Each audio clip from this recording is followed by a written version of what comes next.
Hello and welcome to our discussion of argument analysis.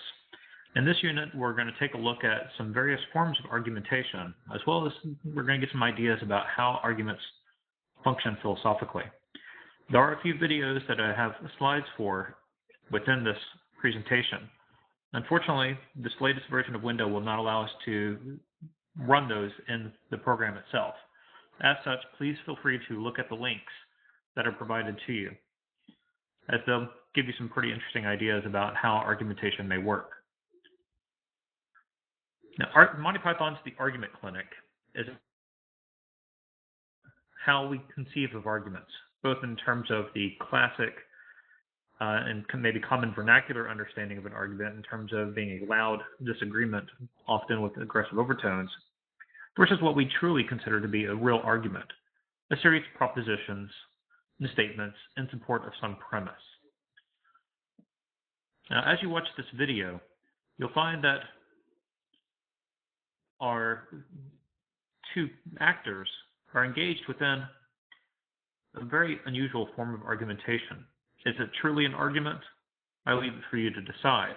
But ultimately, if it was a true argument, it wouldn't get us very far. It's kind of a non-starter. So when we look to identify arguments, there are some things that we need to make certain that we're aware of. One is we need to make certain that arguments are going to aware of that arguments have certain types of forms. And when we look at the constitution of an argument, initially we're going to see that it's going to involve some type of premise A, premise B, leading us to some sort of conclusion. An example I have provided to you: Socrates is human, premise. All humans are mortal, acts as our second premise. Well, looking at these two from these, that is, if we follow through with these, we must come to the conclusion that Socrates is mortal. Now, we're going to see if they're going to be remarkably complex arguments that we see throughout this semester.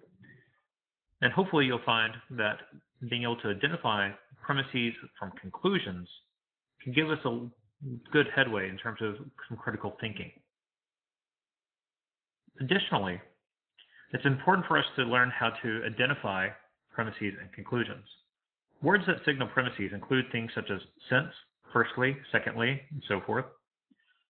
For, as, after all, assuming that, in view of the fact that, follows from, as shown or indicated by, may be inferred, deduced, or derived from. Whenever we see these are clues to us that our author is providing us with an argumentative structure. Words that signal conclusions include therefore, so, it follows that, hence, consequently, suggest, proves, demonstrates that, entails, and implies. Now, of course, these are not exhaustive lists. There are a number of ways how authors may present different arguments to us throughout the semester. So look for words such as these, but also look for other ways too. A good close reading of a philosophical argument is going to be essential for success in this class. Now, let's take a brief look at a couple of argument examples here. Are these arguments? Our first one: no brass reeds use instruments, and flutes don't use reeds, so flutes must be brass instruments. Well, if we look at this, this does appear to be an argument. Our first premise is that no brass instruments use reeds. Our second premise: flutes don't use reeds. And our third statement is our conclusion: so flutes must be brass instruments. Now notice that there's something very interesting here. An argument doesn't necessarily mean that it's accurate or true, even though it may have the right form. We'll talk a little bit more about this here in a moment. Let's look at our second statement. When I hear you play like that, it makes me so angry that I want to smash your flute and break your jaw. Well, this kind of statement may certainly lead to some type of classic, vulgar, aggressive argument, but ultimately, it's not an argument whatsoever. Now, we may be able to create an argument from that, but it's going to take us to do a lot more work than we would initially. Our last statement: since last summer, when he hitched around Europe playing music on the street, he takes his flute everywhere.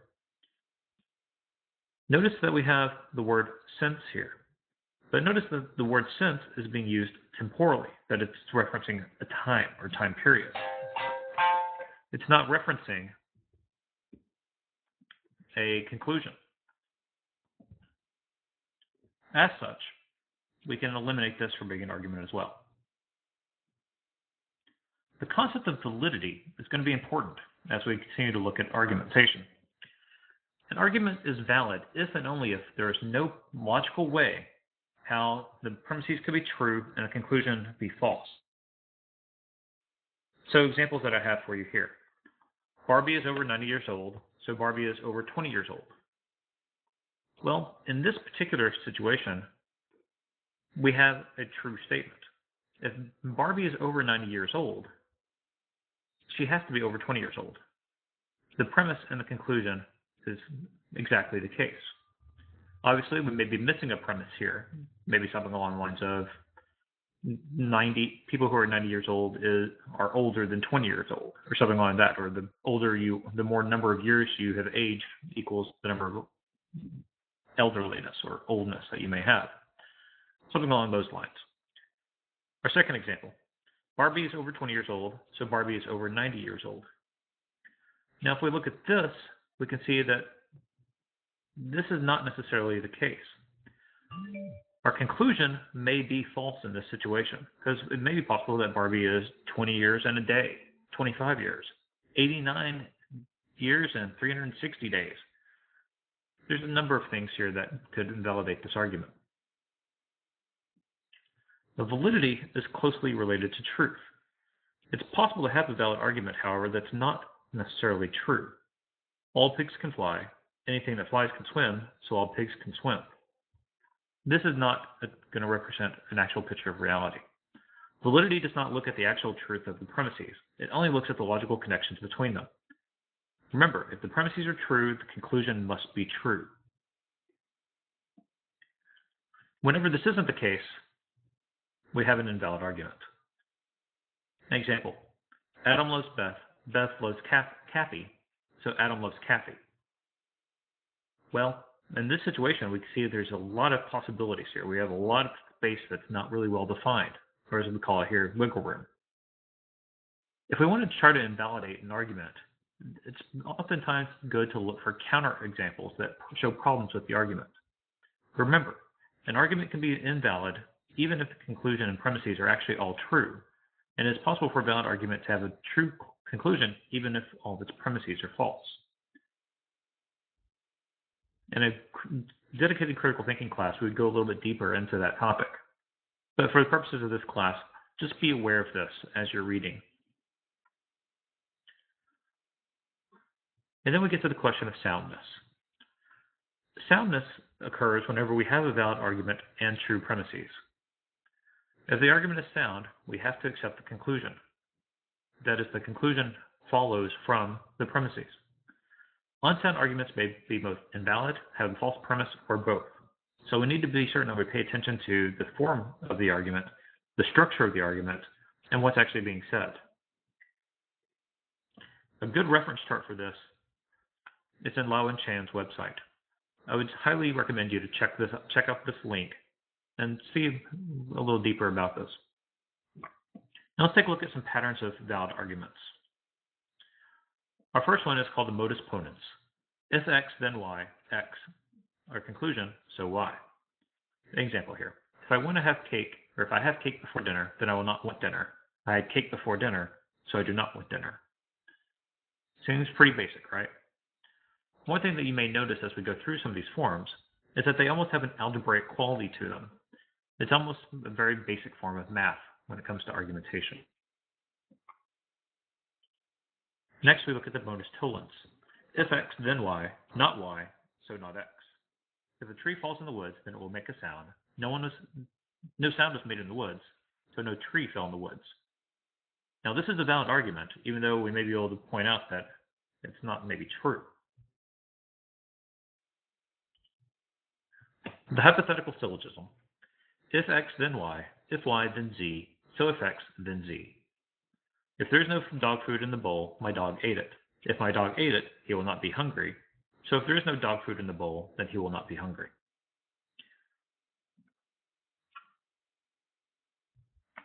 Disjunctive syllogism.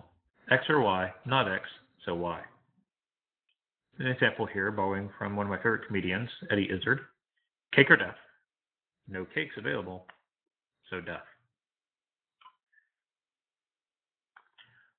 The dilemma is something that we're going to see many, many times throughout the semester.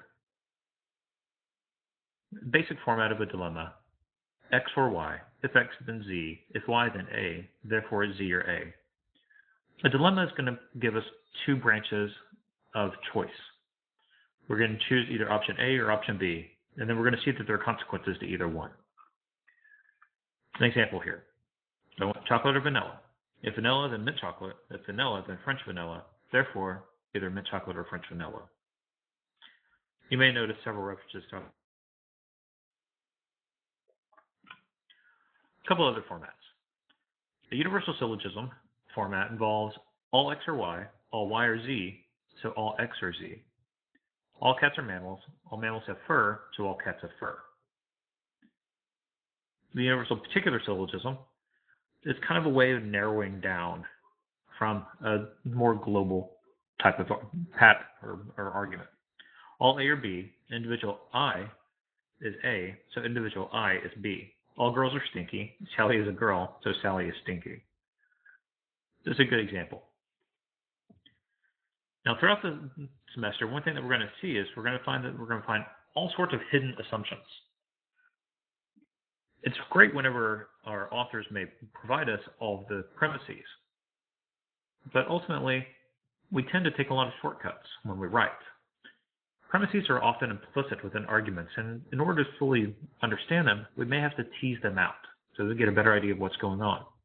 This can especially be the case whenever we're speaking to people who are unfamiliar with what we're discussing. We first need to figure out the validity of the argument as given to us. One thing that's going to be very important is that we need to make certain that we're reading what's provided to us. Now, there's a charity principle that we're going to utilize at various times throughout the semester. So we're going to try to assume, for example, that our authors are not trying to give us bad arguments. We're trying to give us good arguments. Ultimately, it's a lot more interesting if we try to figure out what's going on, what may be the author's intent, as opposed to trying to put something in that may not actually be there. Well, if we look at the argument form, if we see that it's valid, we can understand that there's no hidden premises. However, if it's not, we may need to look for a premise that may end up making the argument valid. An example: if our original argument is Moby Dick is a whale, so Moby Dick is a mammal, we're missing something pretty important here. We're missing the premise that whales are mammals. Now, this kind of deductive reasoning is something that's pretty common within, say, the natural sciences. But when we get down to the liberal arts, and in particular in philosophy, as well as within social sciences and so forth, we notice that we tend to use inductive reasoning a lot more often. Now, inductive reasoning is quite a bit different than deductive reasoning. In deductive reasoning, there is a certainty that comes from having the premises in a certain fashion. We can't escape a conclusion in that sense. Inductive reasoning is going to tell us that the conclusion may be true, and it's very likely to be true if the premises are true, but it's not necessarily the case. Now, we use inductive reasoning a lot in philosophy and in our daily lives outside of school and whatever else we're doing. A lot of times we start piecing things together. We create circumstantial cases. So an example here. If James is covered in Tina's blood and is holding a bloody knife, then he killed Tina. Well, any prosecutor would try to develop a story along with that, and obviously would try to find evidence and so forth to try to support that conclusion. Teams may look at that same set of facts and create a different story that tells us something remarkably different. Now, obviously, there's going to be strength involved with these arguments.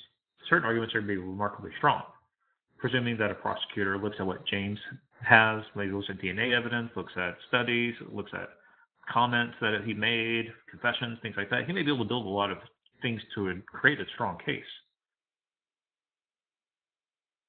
So we're going to try to figure out, how do we create strength with arguments? Well, one way is going to be through, obviously, creating and using appropriate evidence. Now, there are some pretty big differences, however, between validity and strength. In induction, it's possible for the conclusion to be false despite premises. Again, in our previous example, it's quite possible that James did not actually kill Tina. Deductive validity is all or nothing. Induction gives us degrees of strength. Some arguments are going to be stronger than others. Inductive strength is also defeasible. That is, you can add new information to weaken the conclusion.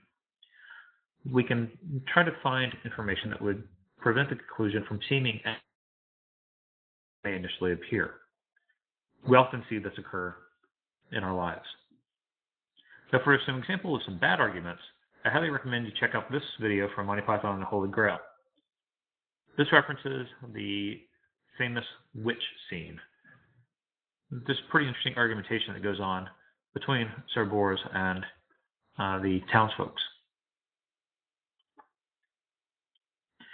Now, good arguments in general are going to have true premises, will either be valid or strong, will have premises that do not beg the question, that is, that create circular arguments, and will have plausible premises which are relevant to the conclusion.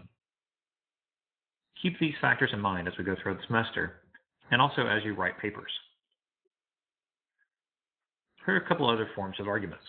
We're going to see this used quite often. The analogy is a form of argumentation that claims that two distincts are alike. So if we were to make a statement, professors are like evil scientists, then what we're doing is we're saying that something X is like something Y. Now, in itself, it's not an argument, but we often find that analogies are used within arguments. Here's an example that we commonly see in discussions of intelligent design. The universe is a complex system like a watch. We wouldn't think that a watch can come about by accident. Something so complicated must have been created by someone. The universe is a lot more complicated, so it must have been created by a being who is a lot more intelligent. Here is to a watch, to something that's an artifice, something that's created. If the universe is indeed accurately portrayed that way, if that's an accurate representation, then the argument may have more strength to it. Now, this could be obviously a very difficult argument to make, and it's obviously highly controversial. A general form for an analogical argument. Object X and object Y are similar in having properties Q1 and Qn, whatever it may be. We're going to say that object X has property P, and therefore object Y also has property P. Now, to evaluate analogies, we need to make certain that we're looking at several things.